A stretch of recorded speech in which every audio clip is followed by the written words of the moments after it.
सनोफर नायकवडी, तेजस्विनी पांचाळ, अवनी पाटील आणि राधिका शर्मा या चौघींनी पत्रकारितेची पदवी आणि पदव्युत्तर अभ्यासक्रम पूर्ण करत कोल्हापूरच्या माध्यम क्षेत्रात काम सुरू केलंय। या चौघींनी स्टार गर्ल्स या ग्रुपच्या माध्यमातून रक्षाबंधनाच्या पूर्वसंध्येला कोल्हापुरातील पत्रकार बांधवांसाठी लाडका पत्रकार दादा हा उपक्रम राबवला।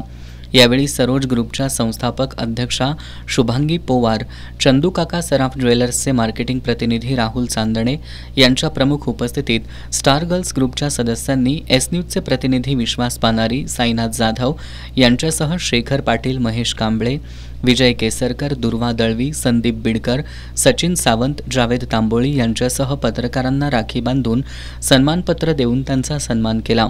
यावेळी पत्रकार शेखर पाटील, विजय केसरकर, दुर्वा दळवी, जावेद तांबोळी, संदीप बिडकर यांनी आपल्या पत्रकारितेतील आत्तापर्यंतच्या प्रवासाची माहिती देत पत्रकारितेतील संधी आणि आव्हानं या विषयावर उपस्थितांशी संवाद साधला। यावेळी लेखक सुजित काळगे, राजकीय विश्लेषक प्राध्यापक गणेश लोळगे, विजयपथ पॉलिटिकल कन्सल्टन्सीचे प्रमुख अक्षय इळके यांनीही मनोगत व्यक्त करत स्टार गर्ल्सच्या उपक्रमाचे कौतुक केलं। या कार्यक्रमाला प्राध्यापक रविराज कदम, सुहास पालकर उपस्थित होते। ऋतुजा वरकट, सोनाली गायकवाड, तेजस्विनी पाटील, आकांक्षा गुरव, स्नेहल ओंबासे यांनी या उपक्रमाच्या यशस्वीतेसाठी प्रयत्न केले।